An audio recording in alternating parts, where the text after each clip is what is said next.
안녕하세요 여러분, 베케이션의 귀염둥이 겸등쌤이에요. 이 영상을 시청하는 우리 친구들은 역사 골든벨에 신청을 했을 건데요. 지금 겸등쌤이 해주는 이야기에서 역사 골든벨 문제가 나오니 끝까지 시청, 구독, 좋아요 해주실 거죠? 자, 그럼 우리 이야기 속으로 한번 빠져볼까요? 1894년 전라도 고부는 지금의 정읍이에요. 고부 군수였던 조병갑, 이름부터 못된 사람의 냄새가 풀풀 나는 이 사람의 만행과 폭정에 참다 못한 농민들이 세상을 바꾸어 보고자 조선 정부와 맞서게 됩니다. 이것이 바로 동학농민운동이에요. 이 동학농민운동은 엉뚱하게도 청일전쟁이란 결과로 이어지게 됩니다. 조선을 두고 청나라와 일본이 맞붙은 청일전쟁에서 일본이 승리하게 되면서 단발령 등 조선을 바꾸어버리는 갑오개혁, 을미개혁을 연이어 시행하게 됩니다. 1895년 을미개혁에 반대하고 러시아와 친해져 일본을 몰아내려고 했던 명성황후가 일본에 의해 잔인하게 살해되는 을미사변이 일어나게 됩니다.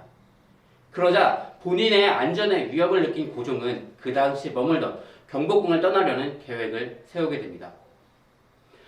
경복궁을 떠나 러시아 공사관으로 고종이 피신한 사건, 우리는 이 사건을 아관 파천이라고 합니다. 아관은 지금의 러시아 공사관을 의미합니다. 고종의 경복궁 탈출은 정말 극적이었습니다. 마치 한편의 드라마 같았죠. 명성황후가 시해된 을미사변 이후 고종은 일본이 자신을 독살할까봐 두려워해 수라상에는 손도 대지 않았어요. 고종이 먹을 수 있는 음식은 내 눈앞에서 딴, 고종 앞에서 딴 통조림과 껍데기를 깨지 않은 달걀뿐이었죠. 이렇게 끼니를 해결하던 시절, 고종의 탈출 계획을 주도했던 사람은 총칼을 든 군인도 아니었고 고종을 따르던 중신들도 아니었습니다. 바로 고종이 총애했던 후궁 엄상궁이었어요. 못생기고 뚱뚱한 여자였지만 이 엄상궁은 대담하고 뛰어난 지혜를 가지고 있었지요. 믿고 의지할 사람이 하나도 없던 고종에게 이 엄상궁의 존재는 딱이었습니다. 당시 명성황후의 장례를 지내던 빈전은 장례를 지내던 장소예요. 빈전에는 궁녀들이 머무르고 있었는데 궁녀들은 아침 일찍 가마를 타고 궁궐의 안뜰까지 들어간 다음 명성황후의 빈전에서 다른 궁녀들과 교대하는 것이 일상이었습니다. 조선의 관습에 따라 가마를 탄 여자들은 건드리지 않게 되어 있어요. 심지어 안을 확인할 수도 없습니다. 엄상궁은 이 점을 이용해 매일같이 가마를 타고 드나들며 경복궁을 지키는 경비들에게 노잣돈과 먹을 것을 주면서 자기 편으로 만들어냅니다. 그래서 엄상궁이라면 무조건 통과하게 만들었죠. 무려 4달을 그렇게 경비들과 친해지게 됩니다. 매일 아침 7시 30분에는 항상 엄상궁이 탄 가마가 명성황후의 빈전을 지키러 들어가는 것이라고 경비들을 철석같이 믿게 합니다. 그리고 또 고종은 매일 새벽 늦게까지 책을 읽는 등 일을 하고 늦게 잠자리에 드는 습관이 있어 보통 오후 12시 정오에 일어났습니다. 고종의 이런 습관을 잘 알고 있던 일본은 아침에는 그 누구도 고종을 감시하지 않았었죠. 그러던 1896년 2월 11일 오전 7시 30분 드디어 때가 되었습니다. 고종의 탈출이 이루어지게 된 것입니다. 고종과 고종의 아들인 순종은 명성황후의 빈전에 숨어 있다가 교대하는 궁녀들의 가마를 타고 경복궁을 유유히 빠져나오게 되죠. 가마의 끝에 안 보이게 천을 치고 그 안에 바짝 몸을 붙어서 숨겨 있었죠. 가마꾼들조차도 러시아 공사관에 도착해서야 왕이 가마에 타고 있었음을 알았을 정도로 모든 것이 비밀리에 이루어졌던 극적인 탈출이었습니다. 여기서 한 가지 슬픈 사실은 분명 가마 한 대에 2사람이 타고 있었는데도 가마꾼들조차 2사람이 탄 것을 몰랐을 정도였더니 고종과 순종이 그 당시 얼마나 뼈만 앙상하게 남아서 말랐었는지 짐작이 가는 부분입니다. 마음고생이 굉장히 심했었겠죠. 1년이 조금 넘는 기간 동안 러시아 공사관에 피신해 있는 고종은 새로운 환경에 매우 빠르게 적응했던 것으로 기록에 남아있습니다. 민주적인 사람이 되었고 백성들을 만나고 백성들의 이야기를 들으며 사적인 이야기를 나누었다고도 하며 매일 공사관 안뜰을 산책하며 이곳 생활을 즐기는 것 같았죠. 그리고 또 프랑스계 독일이긴 손탑 여사를 만나면서 조선에 힘을 기르기 위한 대책을 세우게 되었는데 그것은 바로 주변 나라들과의 외교 관계를 이용하는 것이었죠.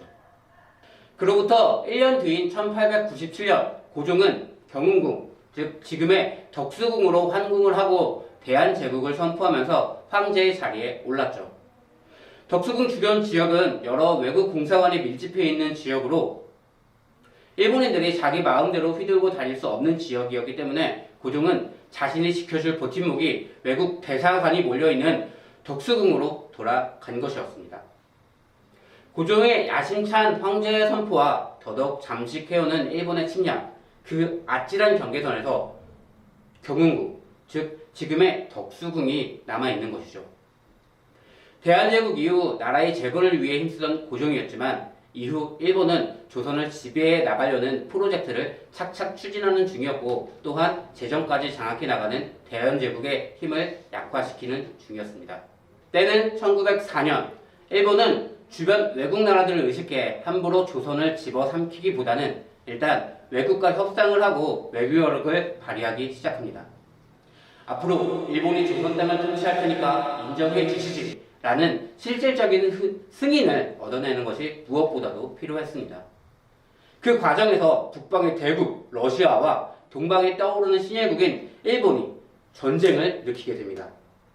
당시만 해도 불공 같은 러시아와 하룻강아지 같았던 일본의 싸움이라면 그 누구도 일본이 이길 것이라고 생각하지 않았습니다. 전력 차이가 너무 컸거든요.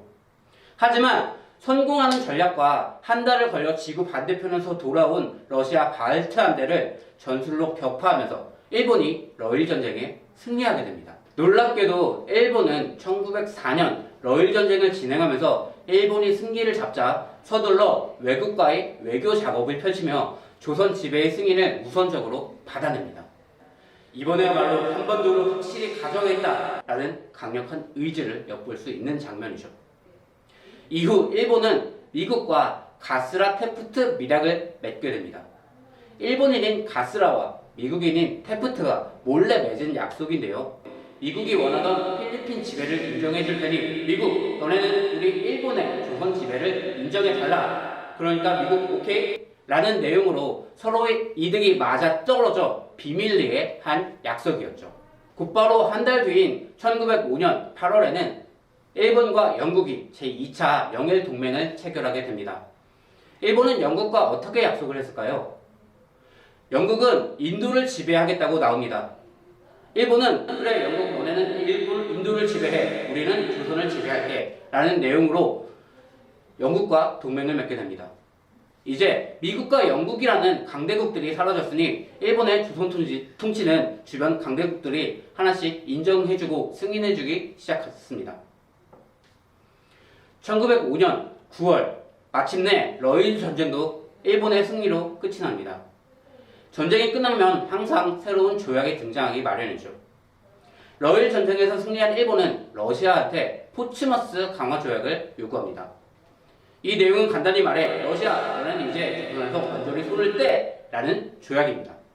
이러한 장면들을 또 다른 각도에서 접근해 본다면 1894년 청일전쟁을 통해서는 조선에서 청나라가 영향을 완전히 잃어버렸고 이번에 1904년 러일전쟁을 통해서는 조선에서 러시아마저도 영향력을 완전히 잃어버리며 빠이빠이 되는 겁니다. 이제 이쯤에서 한 번 더 주변을 다시 돌아봅시다. 조선이라는 나라는 중국과 러시아가 손을 아예 떼게 되었죠. 게다가 일본은 재빨리 미국과는 가스라 테프트 비밀 약속을 해버리고 영국과는 동맹을 맺었지요. 따라서 일본의 막강한 영향력에서 벗어날 수 있는 방법이 사실상 차단된 것입니다.